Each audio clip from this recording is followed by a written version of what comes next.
What's up, everybody? Welcome back to the arena. Today we've got Carnivore Ray. Carnivore Ray is a health and digital content creator, clearly a carnivore, Carnivore Ray. Why don't we start with this? First of all, Ray, thanks first of all for coming on and sharing a little bit of your story, your wisdom. Why don't we start with this? Who is Carnivore Ray? That's a bold question. That's a hard question to answer. First of all, honored to be here. Love what you guys are doing. Carnivore Ray is a facade to me. I don't think of myself as Carnivore Ray. I'm just Ray Hicks. I'm a loan officer. I help people buy houses, and that's really my career. And I didn't start doing the carnivore diet because I thought people wanted to, hear me talk about it. In fact, most people do not want to hear you talk about it, is what I've learned. Um, I just happened to try it one day. Thought it was nuts. Saw a podcast of Joe Rogan and Jordan Peterson, and those are two people I like listening to. And Joe Rogan's entertaining. Jordan Peterson's somebody I really admire, and they're talking about how they've done it. Jordan Peterson's done it for a while. Joe Rogan, lost weight. JP and his daughter healed a slew of health issues, and I'm thinking, this isn't healthy. Like, where do you get your nutrients from? And whatever. I had the weight to lose, and so could be an added benefit. And then I had knee pain that I've dealt with for well over a decade, and mental health that I've struggled with early on as a kid. And I've taken antidepressants before and successfully, and it's worked well. And came off them and kind of just fell back into that mental health hole. And so with that, I'm thinking there's probably not too much to lose here. If I do it for a month, even if this is bad for me, a month of anything can't be that bad for you. And so I try it, not thinking anything of it. Day 1, 2, I feel normal, not good, not bad, just kind of the same. Day 3, I get out of bed and my knee pain's gone. And I'm thinking, well, that's weird. That's a fluke. I've had knee pain for 13, 14 years for, to some degree. Some days it's bad, some days it's not as bad, but I'm talking no knee pain. And so I'm thinking, I'm doing, some air squats, and that's pretty cool. No knee pain.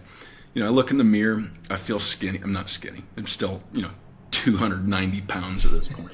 I feel skinny though. I'm like, this is pretty nice. I feel like if I go ask a girl for a number, she's gonna say yes. And mentally, I just felt like life was possible. Like it was kind of exciting. There was After stuff. 3 days. After 3 days, and I'm fully aware this sounds like snake oil. I'll look back at my videos sometimes, and I think to myself, "There's no way anybody believes this is true."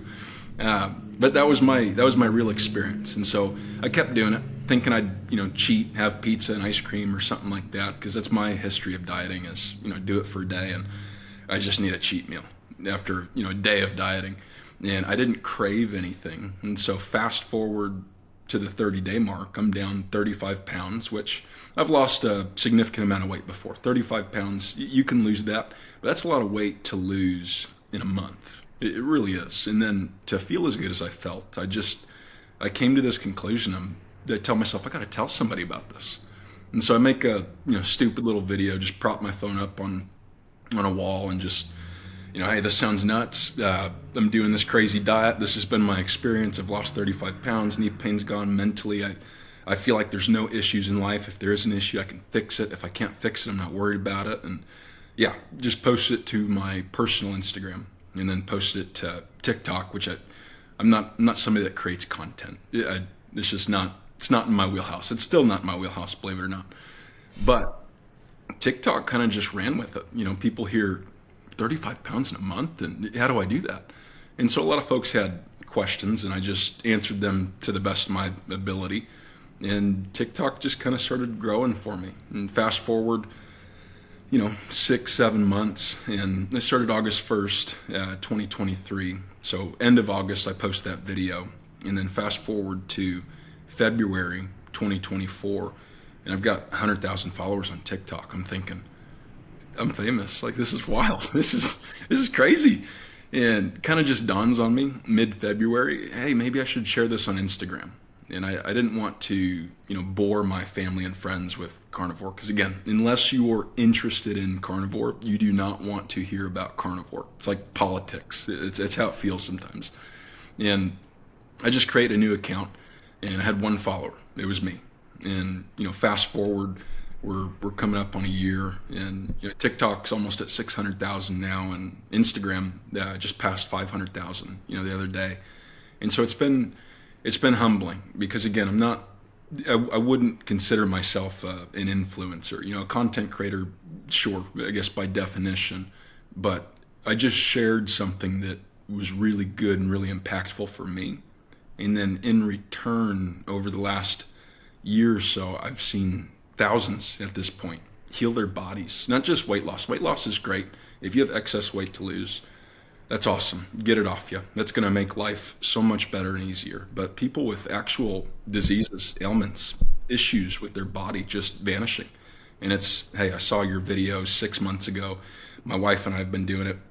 I feel like I can better regulate my emotions. I'm not kicking the dog or yelling at my kid when I get home. I feel like a better dad. That's so cool, And so it's stuff like that makes me keep talking about it. Because if I didn't have, all these people messaging me, or, just opening their hearts and getting vulnerable with me, there's no shot I'm still doing this. Because make no mistake, as nice as social media is, I hate it. One day I will not be on social media. But kind of a long story, but I guess I don't know who Carnivore Ray is, but that's just the username on all the social platforms. Well, I'll take a quick 15 seconds to, as you're talking about like your high follower count, I think these first like 5 minutes, as a follower and a fan of your content, the facade, these last 5 minutes of you kind of just telling your story is really validating, because I think Ray shows up as Ray, whether he's creating content or not. And I think that's beyond just the content itself. I think the way that you show up in your content really resonates with people, because it's what struck me. I come across a lot of dietary influencers across a ton of different diets. What struck me early on with your content is like this whole I don't give a rip mentality of, this is just who I am. This is my testimony. I'm not pushing this onto people. I'm literally putting a phone up and I'm just speaking to my experience with something. And there's a genuity that comes across immediately, that comes across even in this conversation, that really leaves little, surprise as to why you've fostered such a high following. So I just wanted to, this is really cool that what we get to do is we take these social media content creators and then we converse with them. It almost like brings them to life and humanizes them a bit. I feel less of that in this moment, because it's really just bringing Ray from his content world to a conversation here. So wanted to just call that out as a pretty neat feeling and getting to know you. Mike, I really appreciate that. Yeah, I really do. Living in Nashville, Tennessee, I always say there's a lot of really cool people here. I've got a lot of really cool friends. I'm not one of them. I think it's comical that people rave over certain individuals, and there's this shell shock of humans. I know some special humans. They're not that special, I promise you. And so that means a lot to me. I hope to be exactly who I am off camera that people see on camera. It drives me nuts seeing the fake. I'm like, God, get this off the flipping internet. Well, it's interesting, because I feel the same way, Ray. I remember talking to another lady on this podcast, and she said, we used to ask people if they could have dinner with anyone in the world, who would it be? And we asked her, I forgot what she said, but she's like, I'd be nervous. I'd be pretty nervous though. And she asked me, I said, no, I think I would say The Rock, or I don't remember how it came up. She said, wouldn't you, or Kevin Hart? She said, wouldn't you be nervous though? Why? It's just a human. Yeah. Like that's what this show has done for me, is really like, we're all just human beings at the end of the day, no matter how many followers we have or how many different deals or how much what's in our bank account. I mean, we're all humans at the end of the day, so I really appreciate that perspective. I guess just to enlighten the audience a little bit, maybe talk us through just briefly, like what was a typical diet like before you started down this path, and in those first 3 days, what did your diet look like? Like, what did that transformation look like? Yeah, that's a great question. Carnivore diet's funny, just because there's a lot of dogmatic individuals that talk about it. Again, very similar to politics. It feels like of this is the right way, and anything that deviates from this way is wrong. And if you do it other than this way, you're an idiot. And I just think it's comical, as if anybody has the grounds to say everybody needs to eat this way. I always say, if you want to eat dog poo for the rest of your life and see how far that gets you, I don't care. Do that. I'll just stand 10 feet back from you when you talk. But believe it or not, the first few days doing carnivore, I was broke. I mentioned I'm a loan officer. It's not a fun time to be a loan officer. Okay. And I've got it pretty good being licensed in 20 states. It makes this awful market easier than somebody that's just doing mortgages in a specific state or county. But with that, a lot of my diet was egg whites because that's what I had previously of trying to eat healthy and attempting to diet. I had a lot of ultra processed cheese. I'm pretty sure I had hot dogs or sausages, and then I had a ton of protein powder. And honestly, the first few days, that was what I was eating. And then it kind of hit me, maybe I should eat some actual whole foods here. And so I went and got eggs. Not quality eggs, just Costco, cheapest, 5 dozen, it's like $5 that I could find. And started eating that. And I just felt so good. Fast forward, my meals definitely look different now. And I'm fortunate because it all gets sent to me. I don't have to pay for meat.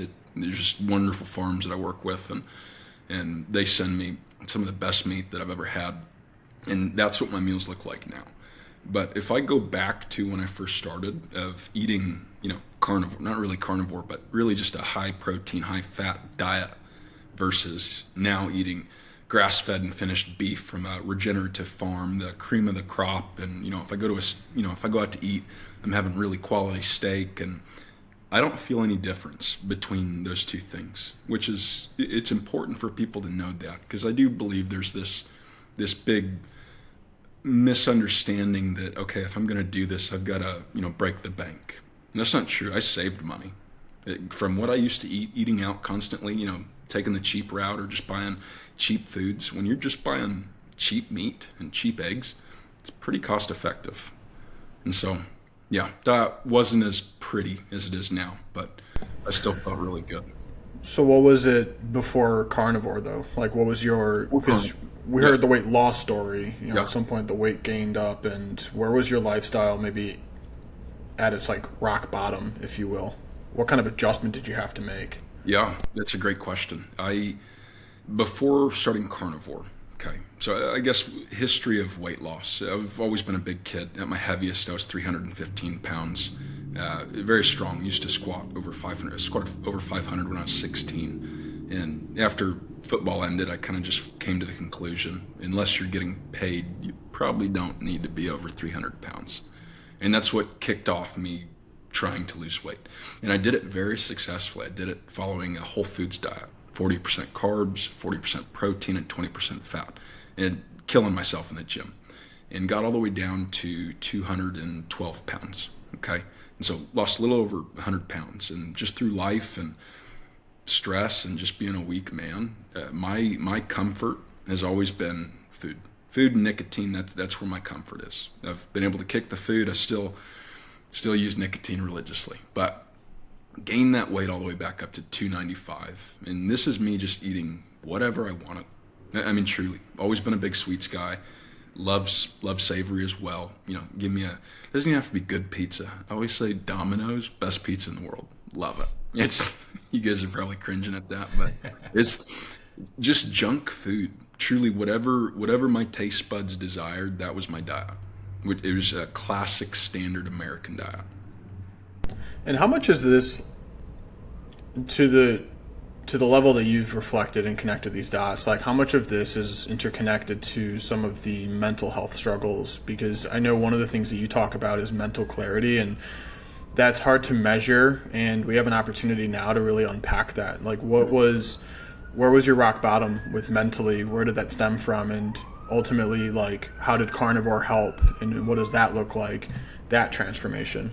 Yeah, that's a great question. I think I have a unique perspective on this, having been fat, getting fit, getting fat again, and getting fit in a different way. The first time I got fit, I did it with what most people would probably say, hey, that's the best way to do it. Just eating whole foods. That's how I encourage people to eat now is, if you tolerate certain foods, eat them. If I tolerated, bread, if there was a bread and cheese diet, I would do that diet. I love bread and cheese. But I've struggled with mental health, depression specifically, as far back as I can remember, is about 12 years old. Of looking back, yeah, that was depression, and it would hit 2, 3 times a year. And what made it start, what made it stop, I don't know, but it would last between a week to a month. And the first time that it got really bad, I was probably 22, 23 years old. I'm, going on 28 now. And it lasted a couple months. And I'm sitting here having what's called suicide ideation. I'm fantasizing about the thought of dying. If life gets to be too much, I can end it. And I took comfort in that thought, which is a horrible place to be. Started on these antidepressants. Worked very well for me. Figured, okay, I'm in a good spot. I can get off of them. Just to find myself back in that same headspace of, life's really just not worth living. I just don't see the point. And it's not that life's bad, because some of my best times in life, I was miserable. And some of my worst times in life was really, really good. And so going back to the first time that I'd lost weight, because this is something, a lot of folks will contribute.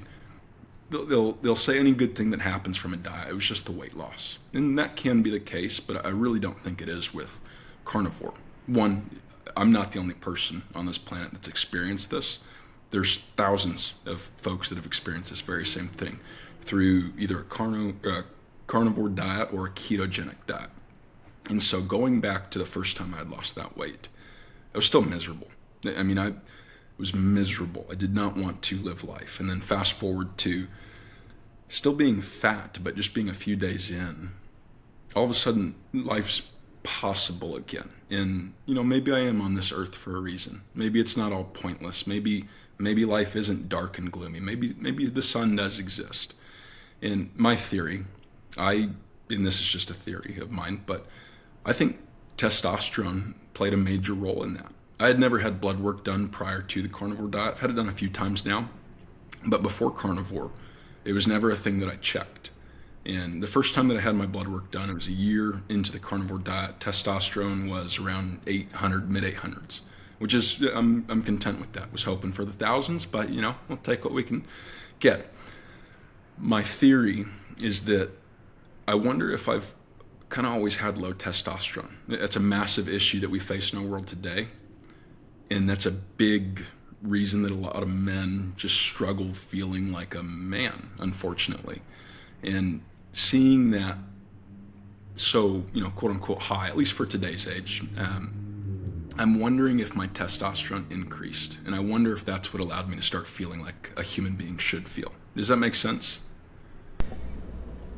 Yeah, there's plenty of science around hormonal balances and right levels of hormones. It's so interesting that we are hearing from you that you've achieved more fulfillment and purpose and meaning in life without you really knowing what was causing those feelings to begin with, right? And it's interesting that the one thing you could go off of right now is improved blood results. Mm-hmm. Yeah. What would you recommend to someone that's like interested in your work, interested in the carnivore diet, but they're a little unsure? Mm-hmm. Maybe they're going to be judged. Maybe they're like, I don't even know where to start. Like, this is just too much. It's overwhelming. I'm going to feel it. Whatever it might be, like, what would you tell someone that's struggling to take that first step, but mm-hmm. is intrigued at the results and maybe what you're putting out? Yeah, that's a great question. Anytime somebody walks up to me and says, hey, I'm thinking about doing the carnivore diet, but I'm scared, I say, that's a rational thought. It makes sense. Carnivore is very counterintuitive to anything I've ever been taught or have known in life. It makes no sense to me. And even today, being a year and a half into this, there's still a part of me that goes, is it healthy? I don't know. But the thing that I always resort back to is there's this big fear that you're gonna clog your arteries and you're gonna fast track to having a heart attack. And it's so interesting that we recognize that with somebody that does eat a standard American diet. But we also recognize that process takes years. But for a carnivore diet, for some reason, that time frame, that long decades drawn out time frame just goes out the window. If you go a day of just eating meat, chances are you'll have a heart attack tomorrow. And I really think that's a lot of people's perspective. And it's nuts. Of course that's nuts. If you do carnivore for a day and have a heart attack, I promise you it wasn't carnivore. And so let's just say carnivore is bad for you long term. And let's say that that's a known truth. Hey, it's been documented. Carnivore is awful for you. Don't do it for very long. Well, there's good news for you if you are thinking about doing the carnivore diet. Statistically speaking, you probably won't do this for very long. There's a few of us nut jobs that thoroughly enjoy carnivore. We don't miss old foods, and we'll never have a fruit or vegetable ever again. That's less than probably 1% of people. Truly, it's such a minute number. It's not something that I would ever fear of somebody. Hey, there is no long-term study on carnivore. Short-term, I would confidently say this could be very beneficial for a lot of people. Long-term, I just don't see the data that's available. And so if that's something that somebody fears, great news. You're not going to do it forever. You might do it for a month. If you're really crazy, you might do it for 3 months. If you're really, really crazy, you might do it for a year. But at some point, you're going to miss fruits and vegetables, whether it's the crunch or I've never missed a vegetable, but fruit tastes phenomenal. You go a year without sugar and you have a bite of watermelon or pineapple or any berry. Wow, that it really does taste like candy. It tastes really flipping good. And so, yeah, I always validate the fears because I had the same thoughts of, wow, I might kill myself in this month, of me trying this diet. I think it's very rational. Yeah. Are there... Oh, go ahead, MD. No, go ahead. No. It's all you. I was going to say, to your credit, you've never taken a stance of pushing the carnivore diet on anyone, and you recently created that content that really parrots what you just said, which is I don't know what the long term is. I'm not recommending this for anybody long term. I'm not going to take a hard stance one way or the other. Have you been really intentional of entering yourself as a content creator in that way so that, your content sections get pretty polarizing and they get pretty emotionally charged. And I'm wondering, is that intentional for you to kind of keep peace of mind knowing that, you've never planted your flag fully into one point of view or the other in such a polarizing way so that at least you don't feel 10 years from now, I'll come crashing down with all of these wrong perspectives at some point. Is that an intentionally calculated approach on your behalf? That's a great question. I would say it is calculated, but maybe not for that reason. It's calculated in regards to, that's my genuine thoughts. It's not a safety net. It's not me, oh shoot, what if it does turn out carnivore's bad? That may happen, that may not. Again, I think I would die on the hill that long term, no clue. Short term, I think it can be really beneficial for somebody. And even if that is the case, that it's bad long term, it's like taking chemo. We're fine with taking chemo for a short period of time, knowing that if we did it indefinitely would kill us, we'd be on a fast track to death. Carnivore diet, I would view that as no differently than chemotherapy. But yeah, I guess, let's say what you're saying does come to fruition, that it does turn out carnivore is bad. I guess, in retrospect, sure, the way I approach it's a good safety net, but that's not my why. It's more so, this is just my honest thoughts. Did you experience any sort of withdrawals of any sort? I'm just thinking about, I eat sugar. I don't eat a lot, no refined sugar. Mm-hmm. But like you were just saying, man, I have a sweet tooth. Yeah. And I'm just picturing even a week without any sort of sugar, I'm I gotta imagine I feel that somewhere, Yeah. Great question. I was very fortunate. I would say most would experience that. Most, it's going to take a couple weeks before they, maybe enjoy it. And so you might have some short-term hiccups. I.e., if someone's listening to this, don't expect that it's all going to be just like you said, 3 days in, I'm feeling knee pain gone, mental clarity through the roof. Mm-hmm. Spot on. I would say for most, expect that to take at least a month. Ideally, probably 3 months before you truly experience benefits.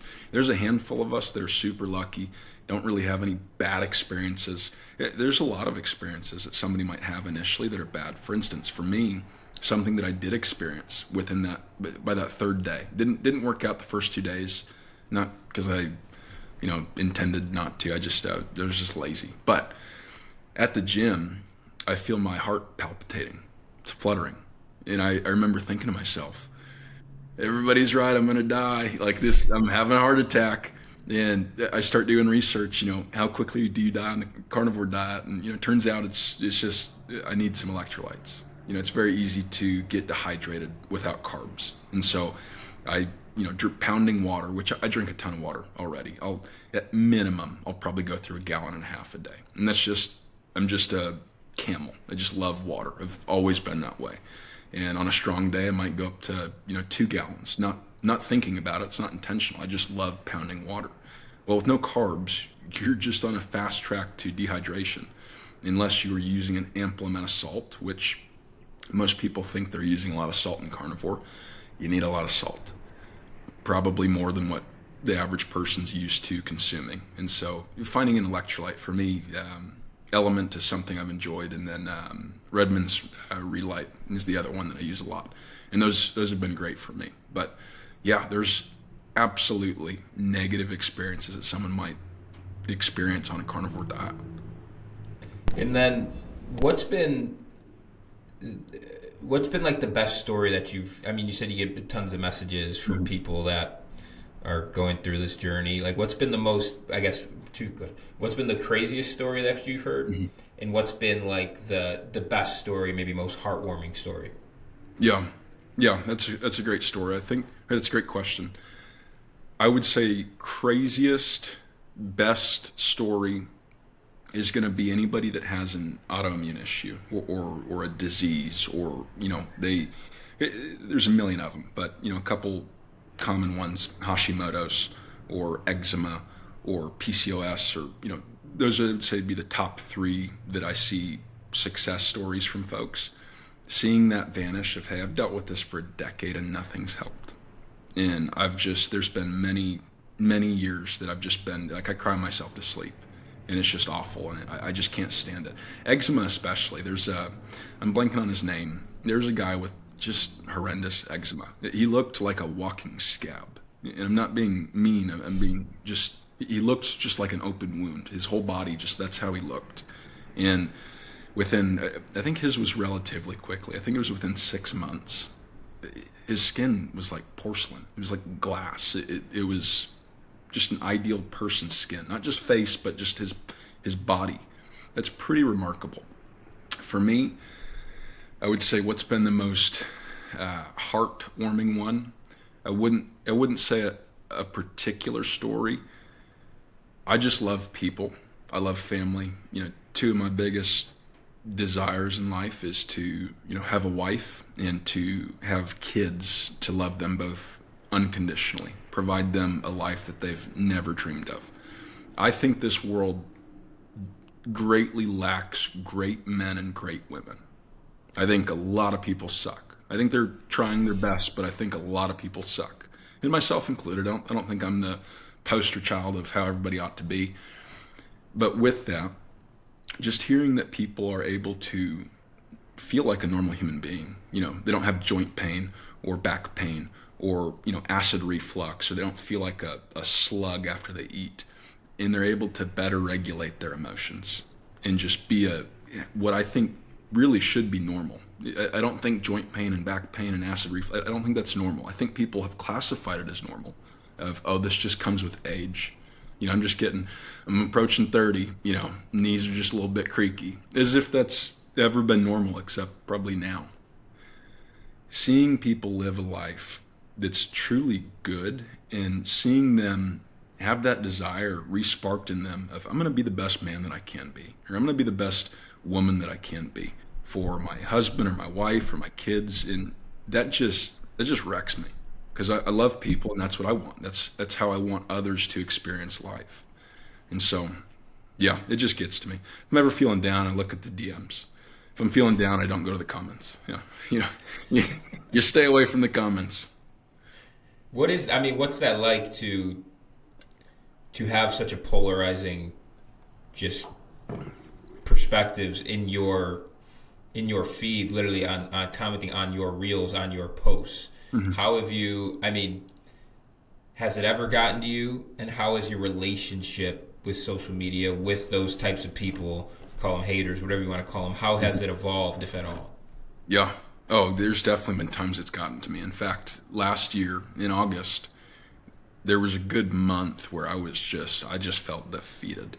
I'm looking through all the comments, and on certain platforms like TikTok, you scroll all the way to the bottom and you can see hidden comments, and it's TikTok hiding comments from you that they think are going to hurt your feelings. Well, I'll just click on it and open it and read every last one, and I'm thinking, this sucks. The world sucks. People suck. I don't have to do this. I don't want to do this. I'm somebody that is a big advocate for therapy, counseling. I still do it. To be honest, I really don't need to at this point, but I just love it. It's a professional ear to just listen to whatever the hell you want to talk about and just ask you questions to help form your own thoughts. I think it's one of the most valuable tools that I don't think there's a single person on this planet that wouldn't benefit from it at one point in their life.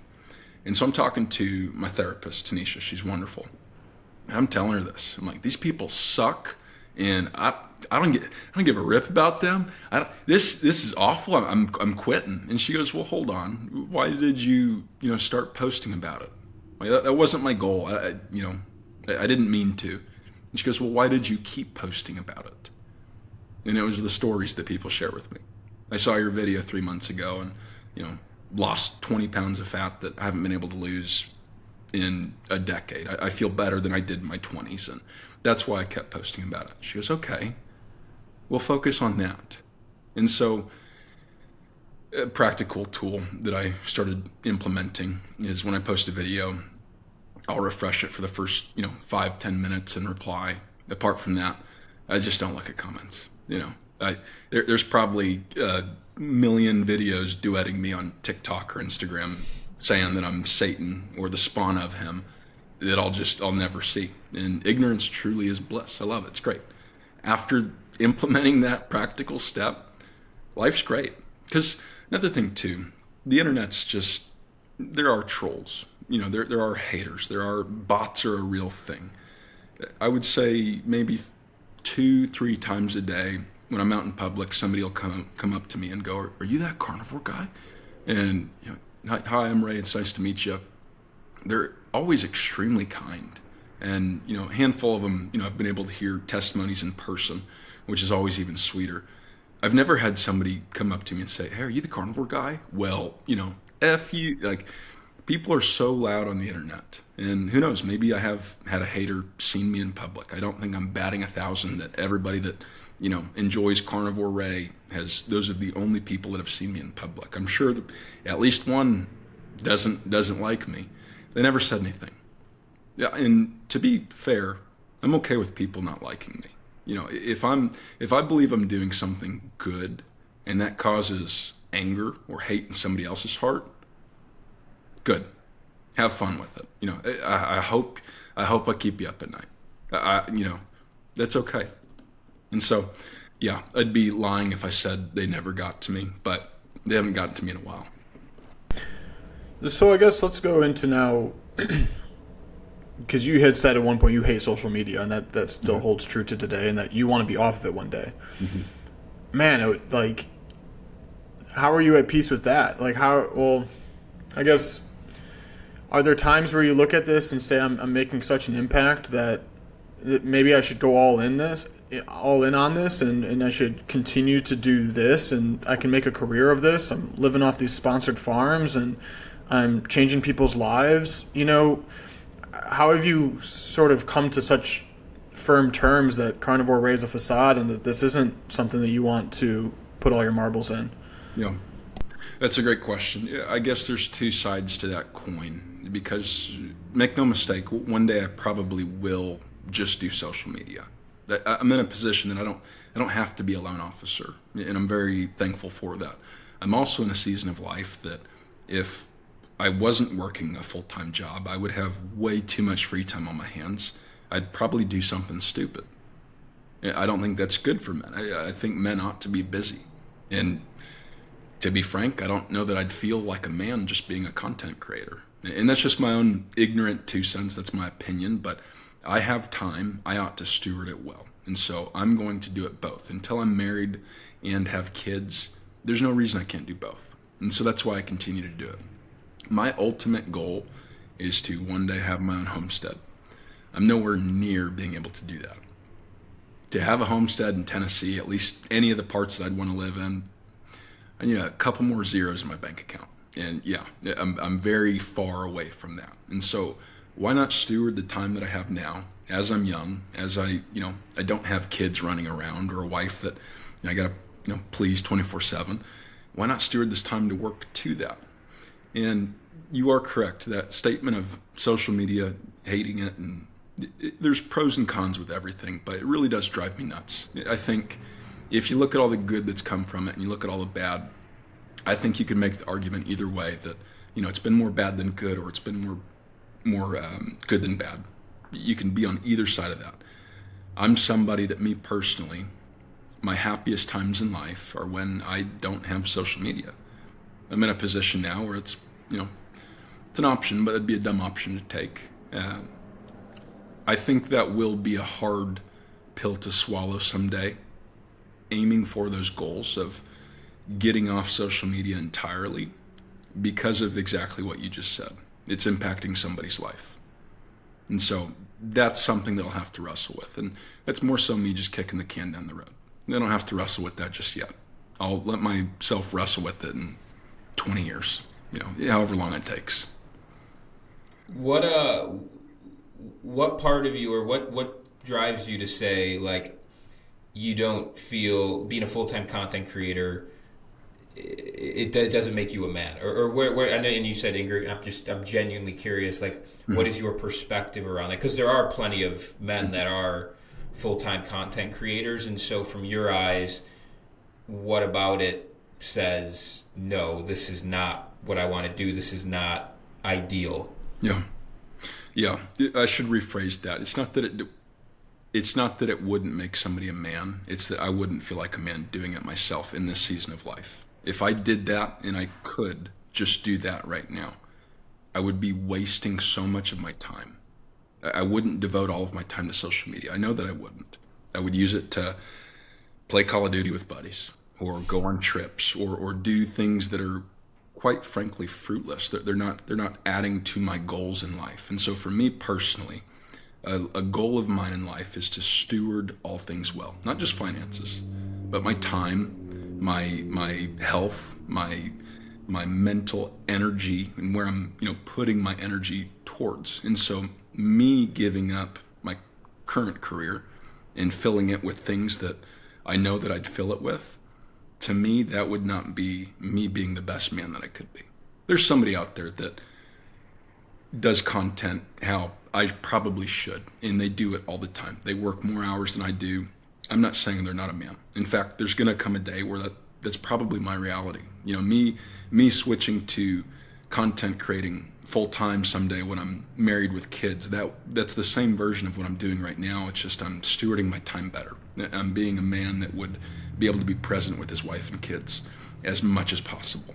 And so content creation in particular, that's not what I'm saying isn't masculine. I'm just saying that me doing that full-time right now, I wouldn't be the best man that I could be. Does that make sense? It actually makes very good sense to me. I see you're going to speak of the. I was actually going to say I think it's very self-aware to just understand that about yourself. And on the flip side, you might actually surprise yourself. You seem like a driven person. If you were forced, let's say lost the loan officer role, job goes away, and you're forced to do it, I think you'd probably also surprise yourself. With the added time. I don't think you're giving yourself enough credit, is what I'm saying. Maybe that's not true. I don't know you. No, I don't know you as well as you know yourself, or Tanisha. But anyway, go ahead, MD. Say what you're going to say. No, I mainly was going to echo that self-awareness piece, and I guess it brought me to just wonder now about, you know, how have you, in what other ways have you felt like you've grown as a person over, well, first of all, how long has this carnivore journey been for you? Yeah. It's been about 2 years, you About a said? year and a half. Year and a half-ish, right? Yeah. So, like, besides the weight loss, the mental clarity, like, there are other parts of you that you're so self-aware on in terms of, like, with too much free time, I'm gonna, be a POS, or I'm just gonna like play a bunch of video games. I'm not gonna use my time in a way that I would feel fulfilled. In what other ways have you felt like you've grown as a person on this journey, and like where's your focus right now in terms of like where are you trying to grow the most in this season of life as you spoke about? Yeah. That's a really good question. I've definitely grown. It hasn't just been weight loss. Again, that's a great thing. That's probably at the bottom of the totem pole for what I've experienced in the last year and a half. I would say a really common trend in my life, and this is an age-old saying. I think I heard Jordan Peterson say this last, but it's probably been said a million times before him. Of hard times create strong men, and strong men create good times, and good times create weak men, and weak men create hard times. It's very applicable to my life. Life really sucks. I love who I am when life sucks. I am a tank. There's nothing I can't do when life sucks. I just turn into the most disciplined version of myself that I've ever been. And that leads to life getting really good. And then I get soft and complacent and comfortable. And that leads to life getting really bad. And then I turn into that hard man again. And I've seen that cycle repeat 3 or 4 times in my life. And so something I'm doing this January, there's different layers to the carnivore diet. You have the lion diet, which would be the strictest version. It's just ruminant meat. Most people are just doing beef, or they'll call it red meat, but ruminant meat. I'm just doing beef, salt, and water for the month of January. And I'm doing 75 hard, if you guys are familiar with that.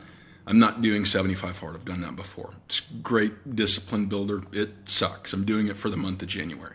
And so that's it. I'm stopping come February 1st. But I'm intentionally making life suck. While life's really good right now, what I don't want to happen is turn into this soft person where life starts to get bad again.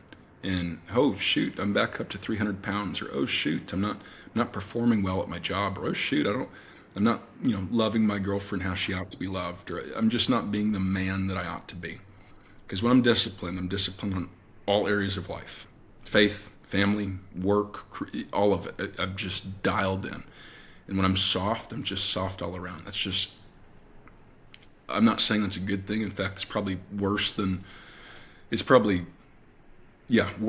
is good. I'd love to live an 80-20 lifestyle. It's just never worked well for me. I wish it has. And maybe someday I'll find that balance, but I'm intentionally making life suck so that I don't have to actually experience a true suck in life. I'm okay if the suck is working out twice a day, and it ruins my social plans for the evening. That's okay. I'd rather have that than, shoot, I'm stuck with living paycheck to paycheck. It's really tough, or, gotta move again, need cheaper housing, or, fill in the blank. I'm not able to make my dreams come true because I, again, living paycheck to paycheck, or shoot, lost the girlfriend, couldn't keep her, or I'm going back into isolation just because I feel like a shell of myself. I don't want life to actually suck. I want it to remain good.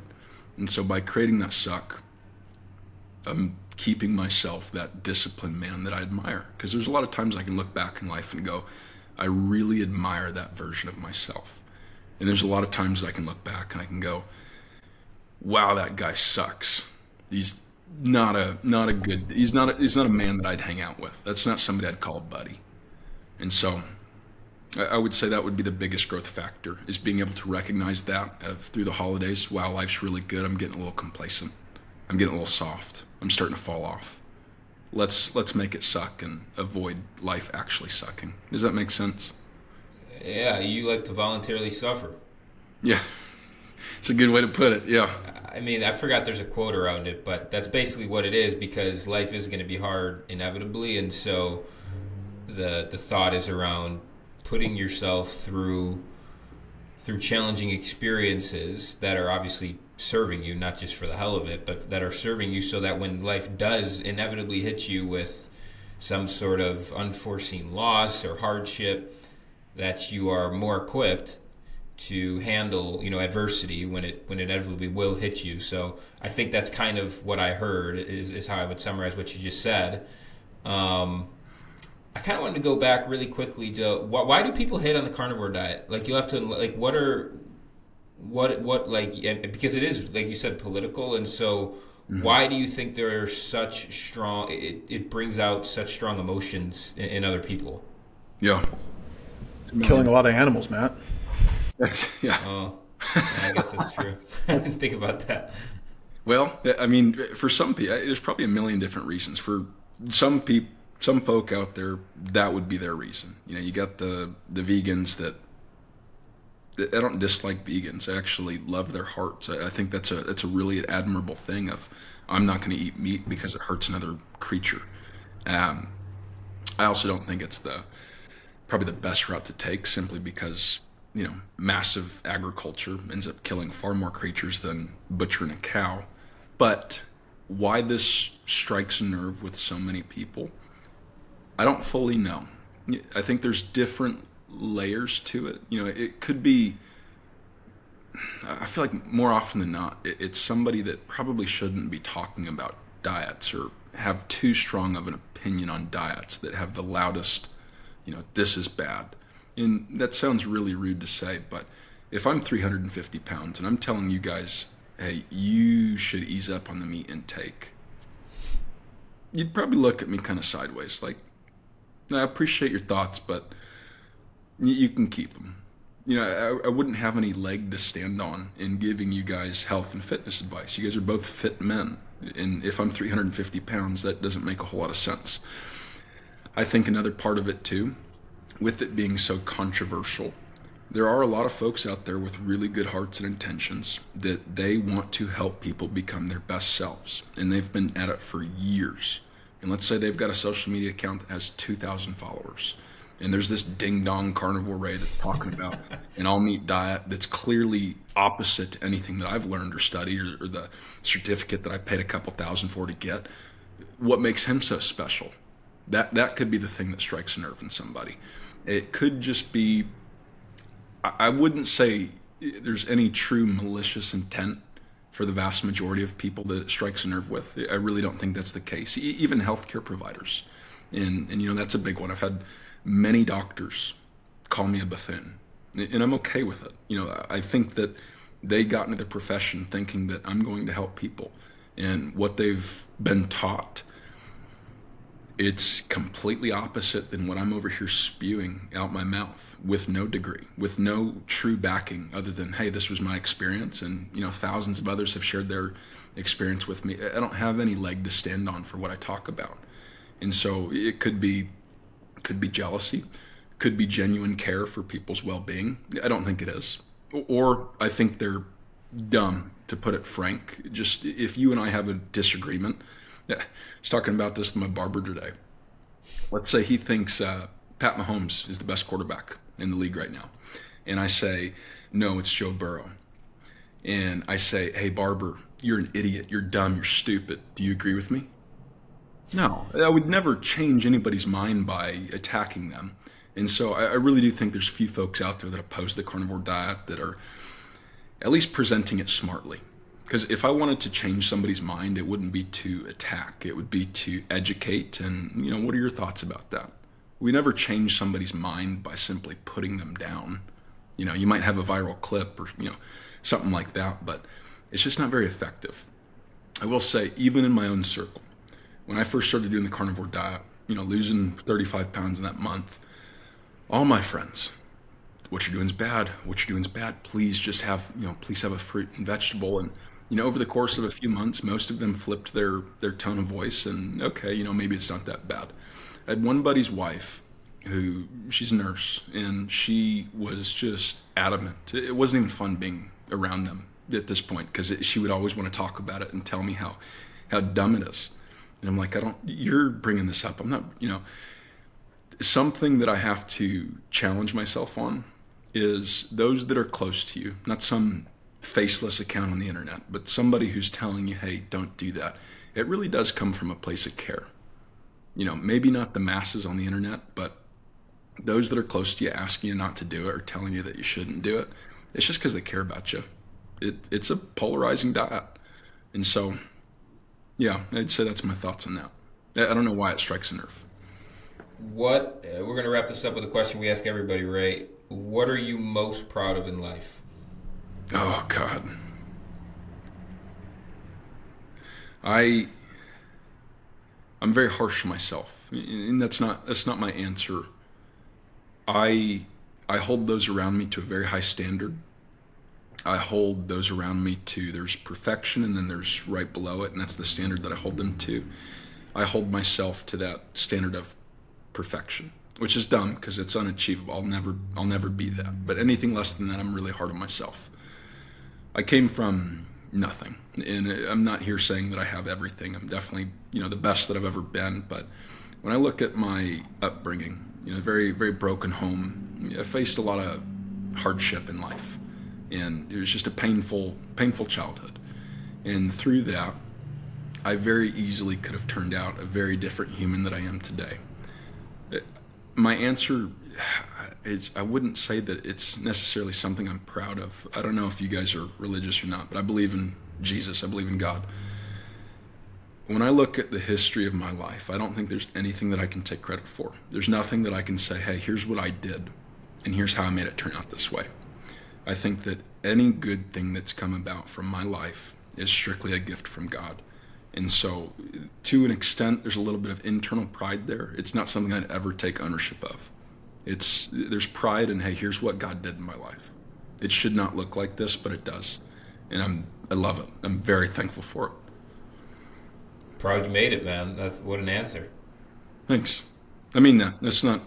No, it's the most genuine thing you've said all show. Now I want to get into your childhood. We don't got time for that. Maybe we'll have you back on and we'll talk all about that. Yeah. But now, Ray, thank you so much. I appreciate you. I'll have Tanisha send you the notes. Yeah.